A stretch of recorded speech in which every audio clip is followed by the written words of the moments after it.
नमस्कार दोस्तों, आज की तारीख है 21 जनवरी और आज हम डिस्कस करने जा रहे हैं डेली 30 के 20 ऐसे प्रश्नों को जो भारत के भूगोल से रिलेटेड हैं, यानी कि भारत के राज्यों से रिलेटेड आप कह सकते हैं, और 10 करंट अफेयर के प्रश्नों को। चलिए शुरू करते हैं और लेते हैं पहला प्रश्न। दमन और दीव के बारे में यहाँ पर स्टेटमेंट दिया हुआ है और ये इंपॉर्टेंट इसलिए हो सकता है क्योंकि अभी जो चेंजेज हुए हैं हमारे यहाँ केंद्र शासित प्रदेश और राज्य, जिनके बारे में हम पहले भी चर्चा कर चुके हैं, उन चेंजेस के बाद ये प्रश्न फिर से पूछा जा सकता है या इस तरीके का।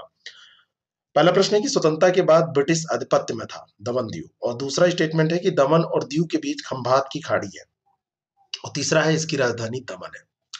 तीन स्टेटमेंट है। पहला देखिए इतिहास से रिलेटेड है कि स्वतंत्रता के बाद ये किसके आधिपत्य में था। तो मैं आपको बताना चाहता हूं कि ये स्वतंत्रता के बाद ब्रिटिश आधिपत्य में तो नहीं था। अब आप सोचिए किसके आधिपत्य में था। दूसरा है दमन और दीव के बीच खंबात की खाड़ी है, जो कि बिल्कुल सही है। और तीसरा है इसकी राजधानी दमन है, ये भी बिल्कुल सही है। तो इस तरीके से सही इसका उत्तर हो जाएगा बी। दूसरा और तीसरा सही है। अब दमन दीव महाराष्ट्र और गुजरात की जो अरब सागर की तटीय सीमा है वहां पर स्थित है, और दमन और दीव की राजधानी दमन है, यहाँ तक तो सही है। लेकिन ब्रिटिश की जो बात की जा रही थी वो नहीं, ये पुर्तगीज के नियंत्रण में था। और दमन का जो गुजरात के शाह थे उनसे अधिग्रहण किया था पुर्तगीज ने 1523 ईस्वी में, जब वो दमन बंदरगाह पहुंचे थे। लगभग 4 शताब्दियों तक शासन किया पुर्तगालियों ने इस पे, और 1961 में इसे स्वतंत्रता प्राप्त हुई। ठीक है, लेकिन अंग्रेजों से नहीं, डायरेक्ट पुर्तगालियों से। वर्तमान में देखा जाए तो 26 जनवरी 2020 को भारत में अब केंद्र शासित प्रदेशों की संख्या कितनी है। पहले 7 थे, फिर लद्दाख और जम्मू कश्मीर ये दो बड़े थे, 9 हो गई थी। फिर दमन दीव और दादरा नगर हवेली को एक में मिला दिया गया, तो अब ये 8 केंद्र शासित प्रदेश की संख्या हो गई है। और स्टेट कितने हैं, स्टेट कितने, स्टेट की संख्या आपको कमेंट बॉक्स में बतानी है, तो इसको आप कमेंट करके बताइएगा। अगला जो प्रश्न है, सूची दी हुई है राज्य और राजधानियों की। सिंपल सा प्रश्न है, लेकिन ये नॉर्थ ईस्ट के राज्य हैं और हमेशा ये इंपॉर्टेंट रहते हैं। इधर राज्य दिए हुए, इधर राजधानियां। आपको बताना है कि कौन सी राजधानी किसकी है। तो इसको सुमेलित कर लेते हैं, सिंपल सा प्रश्न है। असम की राजधानी दिसपुर है, नागालैंड की कोहिमा है, अरुणाचल प्रदेश की ईटानगर है, और मेघालय की राजधानी शिलांग है। ठीक है, तो इसमें असम की दिसपुर, इसके लिए उसको खोलने की जरूरत नहीं थी।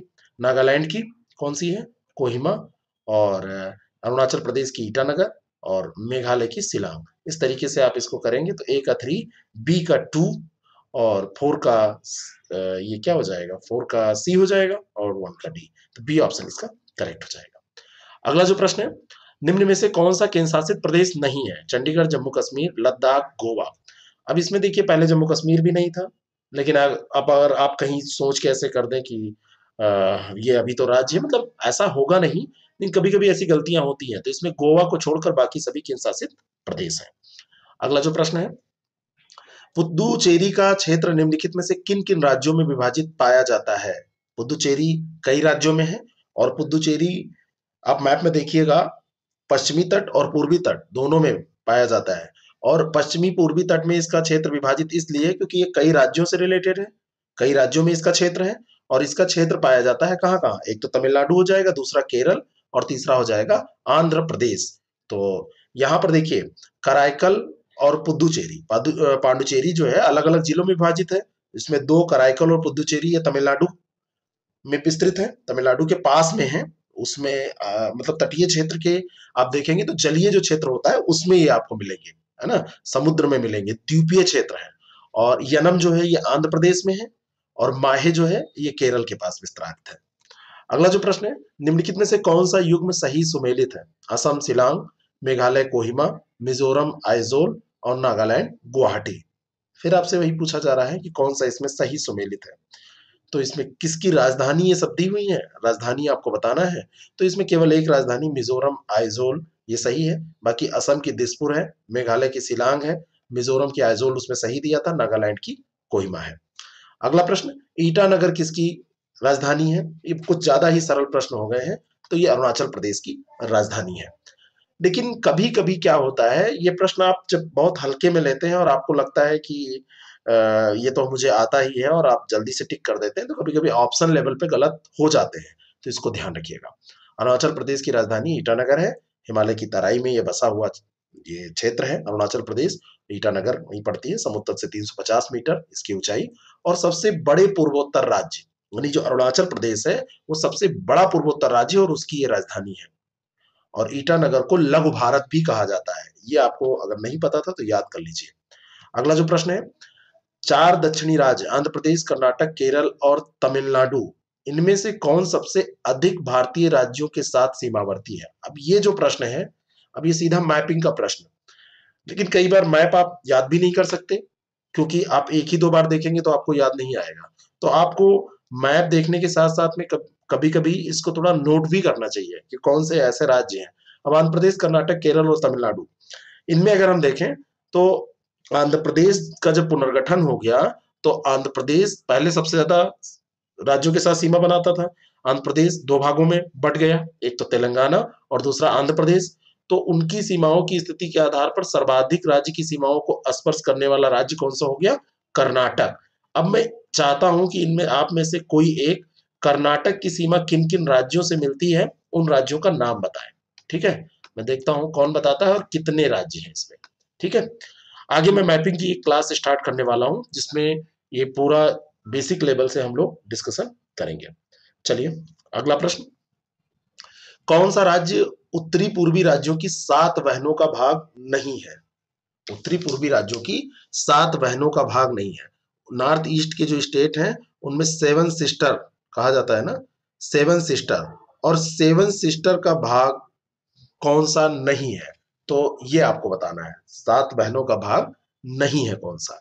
तो मेघालय, सिक्किम, अरुणाचल प्रदेश और त्रिपुरा। तो इनमें जो सिक्किम है, सिक्किम 7 सिस्टर में नहीं आता है। बाकी सिक्किम को छोड़कर अरुणाचल प्रदेश, असम, मेघालय, मणिपुर, मिजोरम, नागालैंड, त्रिपुरा, ये 7 सिस्टर में काउंट किए जाते हैं। सिक्किम वैसे पूर्वोत्तर राज्य में आप उसको मानते हैं, लेकिन 7 सिस्टर में इसको नहीं गिना जाता है। निम्न नगरों में से माध्य समुद्र तल से किसकी ऊंचाई अधिकतम है? समुद्र तल से ऊंचाई पूछी जा रही है कि किसकी सबसे ज्यादा है। बंगलुरु, दिल्ली, जोधपुर, नागपुर, किसकी ऊंचाई सबसे ज्यादा है? तो इसमें बंगलुरु जो है, अब ये प्रश्न, ऐसे प्रश्न भी पूछे जाते हैं। अब बंगलुरु, इसमें केवल एक आप गेस कर सकते हैं कि जो सबसे आसान तरीका है इस प्रश्न का उत्तर देने के लिए। जो बंगलुरु है ये आप देखेंगे, ये दक्षिण का जो पठार है उस पर स्थित है। बाकी दिल्ली, जोधपुर और नागपुर ये उतना स्पष्ट तौर पर वहां नहीं स्थित है। तो इस आधार पर आप इसको, भाई आप कोई उसके नापने तो जाएंगे नहीं, या ऐसी किताबें आप नहीं पढ़ेंगे कि हर शहर के बारे में। तो एक मोटा मोटा कॉन्सेप्ट आप ऐसे बनाकर चलेंगे। बस दिक्कत केवल नागपुर और बंगलुरु को लेके हो सकती है, लेकिन थोड़ा सा अगर आपको ज्योग्राफी का नॉलेज है तो बंगलुरु और नागपुर में भी आप जान पाएंगे कि दोनों में बंगलुरु उत्तर सही होगा। अगला प्रश्न, असम कुल मिलाकर कितने राज्यों और केंद्र शासित प्रदेशों से, केंद्र शासित क्षेत्रों से घिरा हुआ है? कौन? असम। तो असम कितने से घिरा हुआ है? अब ये भी मैपिंग का प्रश्न है। मैप में आप जब देखेंगे तो असम के सबसे ऊपर आप अरुणाचल प्रदेश ही पा जाएंगे, है ना। असम की जो सीमाएं हैं वो किससे किससे मिलती हैं? इससे मिलती है अरुणाचल प्रदेश से। आप इधर आएंगे तो त्रिपुरा से, नागालैंड से, मिजोरम से और मणिपुर से, मेघालय से। तो इस तरीके से ये 7 राज्य हैं जिनसे इसकी सीमाएं मिलती हैं। इसके अलावा अगर अंतर्राष्ट्रीय सीमाओं की बात करें तो भूटान और बांग्लादेश की भी सीमा असम के साथ मिलती है। और राजधानी के बारे में हम बात कर ही चुके हैं, दिसपुर इसकी राजधानी है। तो 7 राज्यों से ये घिरा हुआ है, ये संख्या याद रखिएगा। भारत के समस्त राज्यों में क्षेत्रफल अनुसार, यानी कि क्षेत्रफल के अकॉर्डिंग, क्षेत्रफल के अनुसार उत्तर प्रदेश का क्या स्थान है? तो जो भारत का क्षेत्रफल अगर हम देखें राज्यों के हिसाब से, तो उत्तर प्रदेश किस स्थान पर है ये आपसे पूछा जा रहा है। सबसे ज्यादा क्षेत्रफल किसका है?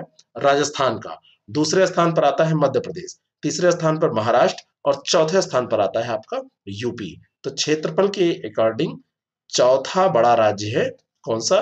यूपी। जनसंख्या के मामले में ये पहला सबसे बड़ा राज्य है, जनसंख्या के मामले में पहला है। क्षेत्रफल के आधार पर ये चौथा है। और जनघनत्व के आधार पर क्या है, ये भी प्रश्न आपसे पूछा जाता है। तो जनघनत्व के आधार पर जरा बताइएगा कि अगर पॉपुलेशन डेंसिटी ली जाए भारत में तो ये किस स्थान पर है? टाइप करते रहिए ये सब उत्तर। अगला प्रश्न, यदि कोई पश्चिम से पूर्व की यात्रा करे तो नीचे दिए हुए विकल्पों में से मिलने वाले 4 नगरों या शहरों का कौन सा सही क्रम होगा? पश्चिम से पूर्व की ओर आप आ रहे हैं, इसमें जो 4 शहर दिए हैं, राजकोट, बड़ोदरा, खड़गपुर, बिलासपुर, बीकानेर, अलीगढ़ दरभंगा, नौगांव। तो आप सबसे पहले देखिए पूर्व और पश्चिम का आप सेट करिए, ठीक है।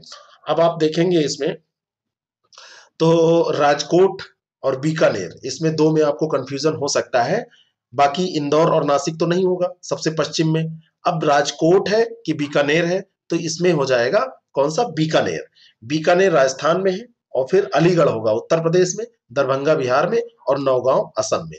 तो अगर केवल स्टेट ही आपको पता हो, राजस्थान, यूपी, बिहार और ये असम, तो बी ऑप्शन इसका करेक्ट हो जाएगा, पश्चिम से पूर्व। मैप जब भी देखिए, पढ़ाई जब भी करिए, तो ऐसे करिए जैसे कि आपके दिमाग में वो बैठ रही हो। निम्नलिखित में से कौन सा सही सुमेलित है? औरंगाबाद आंध्र प्रदेश, पालनपुर गुजरात, हुबली महाराष्ट्र, गुंटूर कर्नाटक। अब यहाँ पे कौन सा सही सुमेलित है? गुंटूर कर्नाटक में है, गलत दिया हुआ है। हुबली महाराष्ट्र में है, ये भी गलत है। पालनपुर गुजरात, तो पालनपुर गुजरात सही दिया है, बाकी औरंगाबाद महाराष्ट्र में है, हुबली कर्नाटक में है, और गुंटूर आंध्र प्रदेश में है। ठीक है, नेक्स्ट क्वेश्चन।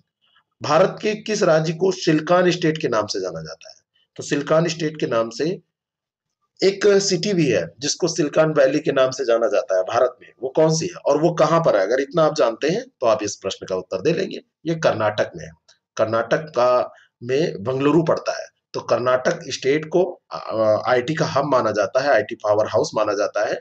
तो ऐसे ही कार्य यूएसए में सिलिकॉन वैली में होते हैं, इसी कारण से सिलिकॉन स्टेट के नाम से इसको कर्नाटक को जाना जाता है, और बेंगलुरु भी इसी नाम से, सिलिकॉन सिटी के नाम से जाना जाता है। तो ये कर्नाटक में है। अगला जो प्रश्न है, मणिपुर में कुछ लोग लटकी हुई गाद से बंधे अपतृण और सड़ती वनस्पति के तैरते हुए द्वीपों पर बने हुए मकानों में रहते हैं। इन द्वीपों को क्या कहते हैं?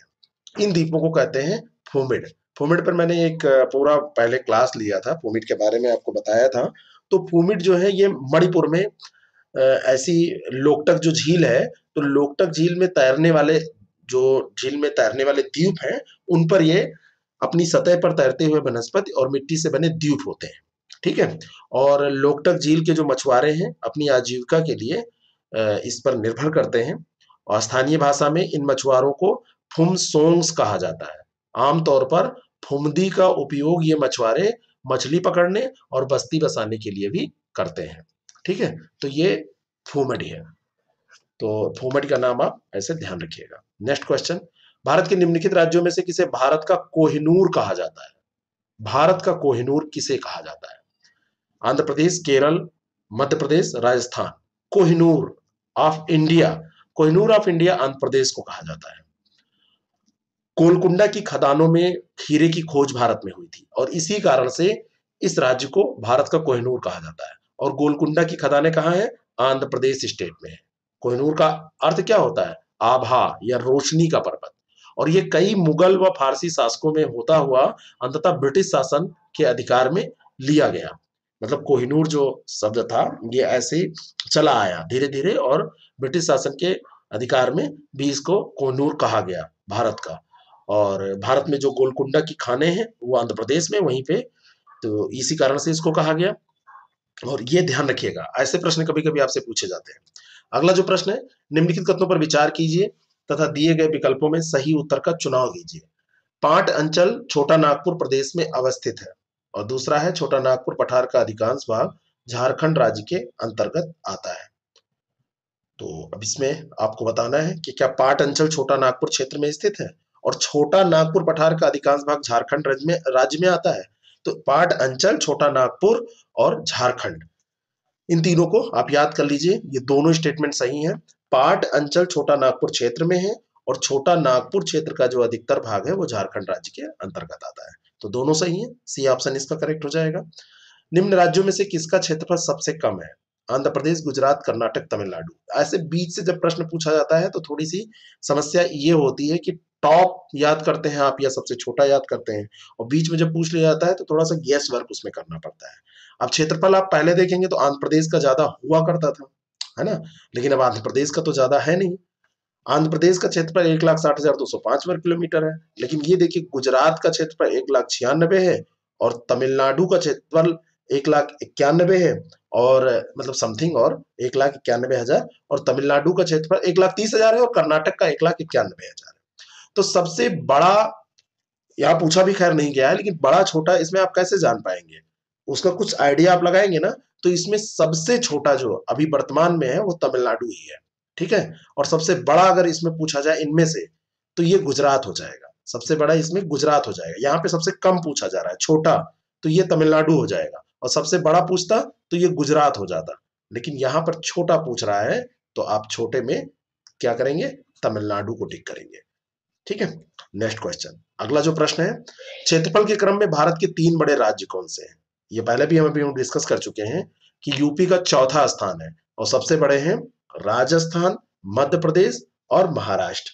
राजस्थान 3,42,000 वर्ग किलो, मतलब 42,239 वर्ग किलोमीटर। मध्य प्रदेश 3,08,252 और महाराष्ट्र 3,07,713। और उसके बाद में आता है कौन, उत्तर प्रदेश। तो ये जो 3 बड़े राज्य हैं, ये याद रखिएगा। राम है ना, राम महा करके याद कर लीजिए, राम महा, फिर उत्तर प्रदेश आता है, इस तरीके से। अगला जो प्रश्न है, मणिपुर का अधिकांश धरातल है कैसा? तो मणिपुर स्टेट जो है वो नॉर्थ ईस्ट में पड़ता है। मैदानी, पठारी, दलदली, पर्वतीय। तो क्या है, पर्वतीय मारेंगे या पठारी टिक करेंगे, यही कंफ्यूजन होना चाहिए, बाकी तो मैदानी और दलदली तो होगा नहीं। तो मणिपुर जो है वो पर्वतीय क्षेत्र है। 1,843 वर्ग किलोमीटर की क्षेत्र में ये नदी घाटी बेसिनों में ये कुल भूमि जो है ये विस्तृत है इसकी। और इसमें कुल भूमि का केवल 8%, है ना, कुल भूमि का 8% है यहाँ की कुल भूमि का। ये जो मणिपुर की कुल भूमि का इतना जो नदी घाटी क्षेत्र में संबंधित है वो केवल 8% है।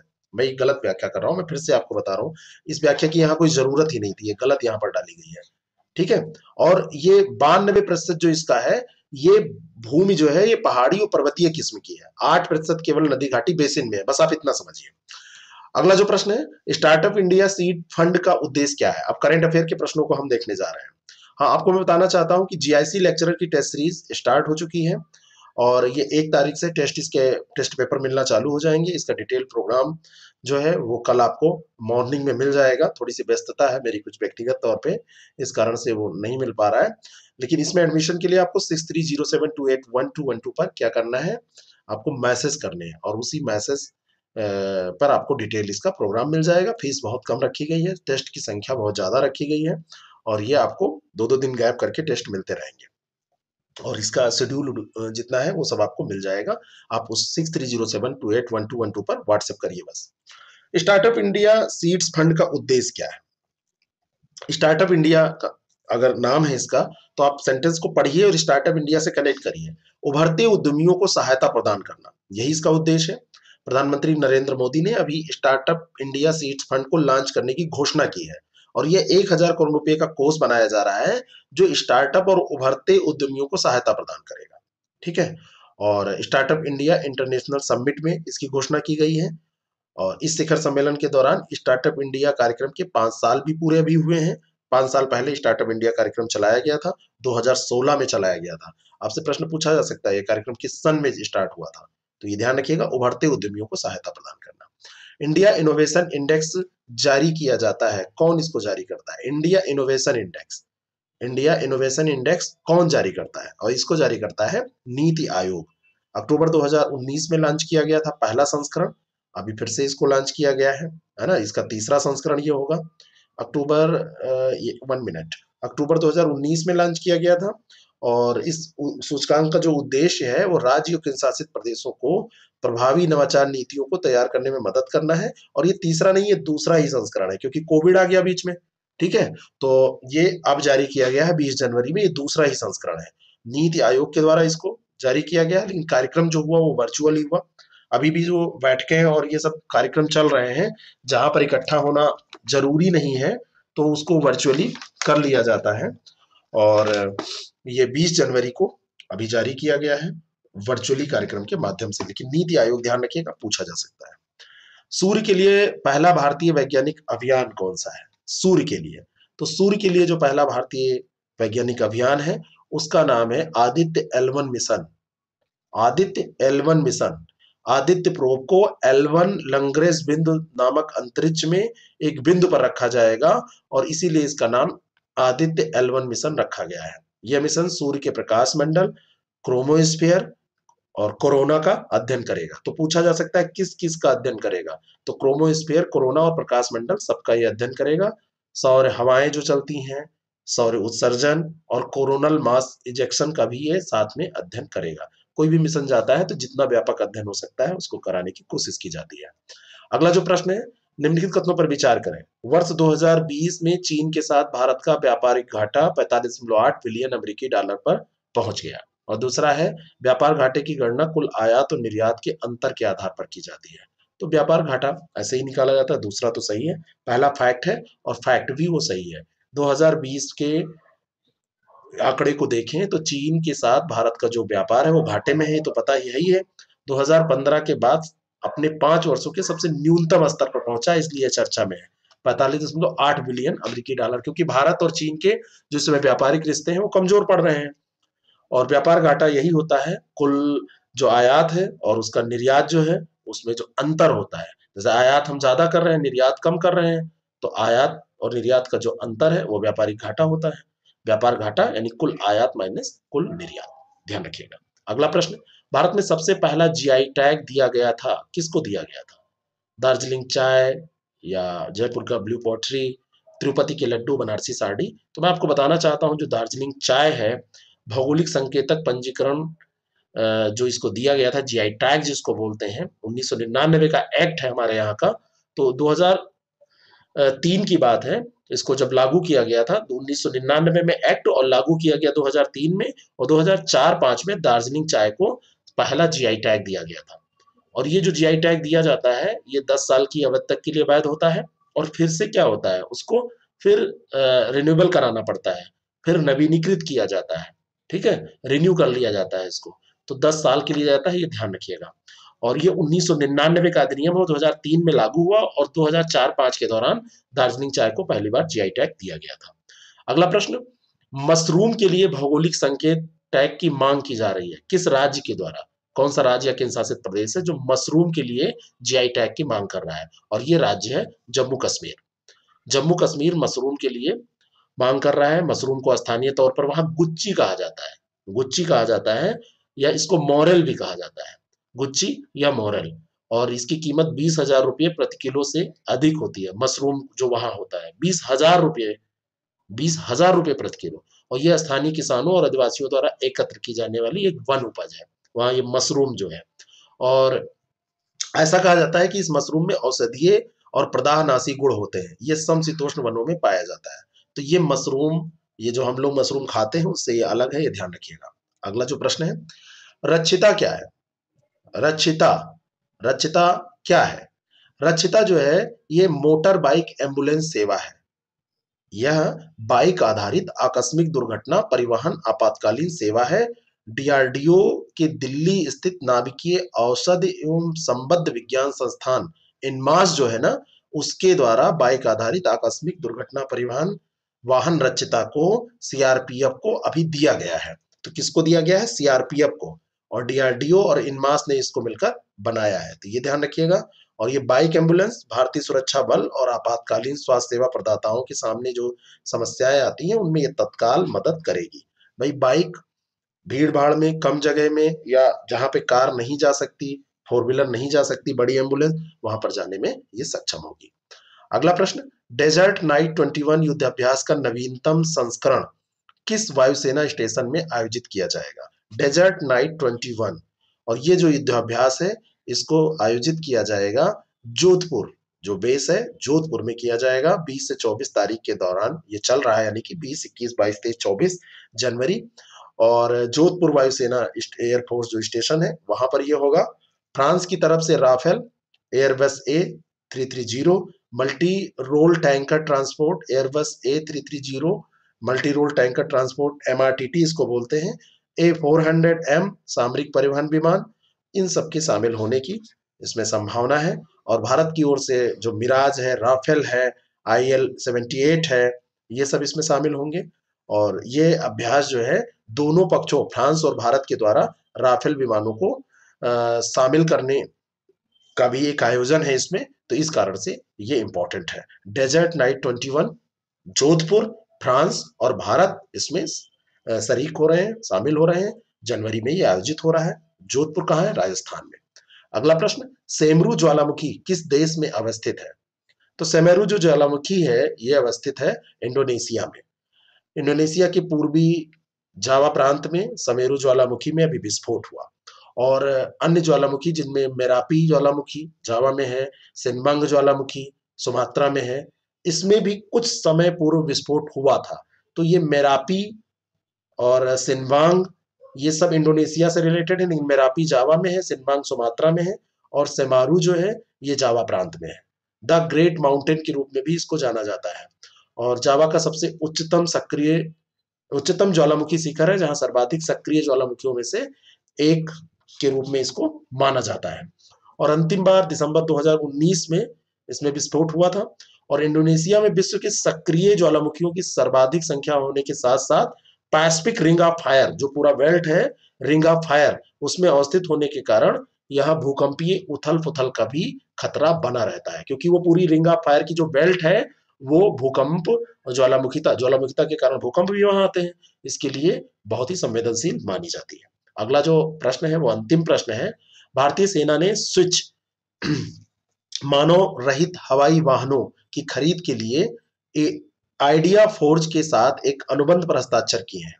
स्विच नाम है इसका। और आइडिया फोर्ज मुंबई की एक निजी कंपनी है जो रिसर्च एंड प्रोडक्ट डेवलपमेंट पर काम कर रही है। देखते हैं क्या इसमें सही है। स्विच मानव रहित हवाई वाहनों की खरीद के लिए आइडिया फोर्ज के साथ एक अनुबंध करार किया गया है भारतीय सेना के द्वारा, ये बिल्कुल सही बात है। और मुंबई में स्थित एक ये प्राइवेट कंपनी है, ये भी सही है। रिसर्च एंड प्रोडक्ट डेवलपमेंट पर ये काम करती है। और ये सौदा $20 मिलियन में किया गया है। और ये ड्रोन सेना को 1 वर्ष के भीतर डिलीवरी किए जाएंगे। ये जो ड्रोन इसके अंतर्गत बनाए जाएंगे इस अनुबंध के अंतर्गत 1 साल इसका टाइमिंग रखा गया कि 1 साल में दे दिए जाएंगे। कैसा लगता है आपको डेली 30 कार्यक्रम? आप जरूर बताएं और जो पूछे गए प्रश्न है उनका उत्तर जरूर दें। और मैं थोड़ा सा व्यस्त हूँ, बस 25 तारीख तक, उसके बाद मैं खाली होके फिर आपको मैपिंग और इन सारी चीजों की तरफ ले चलूंगा, जिससे कि और पढ़ाई आपकी आसान हो। चैनल को आप सब्सक्राइब न किए हो तो कर लीजिए, जिससे कि आपको अन्य कार्यक्रम जो है वो मिलते रहे। और बेल आइकॉन को जरूर प्रेस करिए जिससे कि नोटिफिकेशन आ जाए। बाकी अपने सुझाव है आपने। Thank you very much.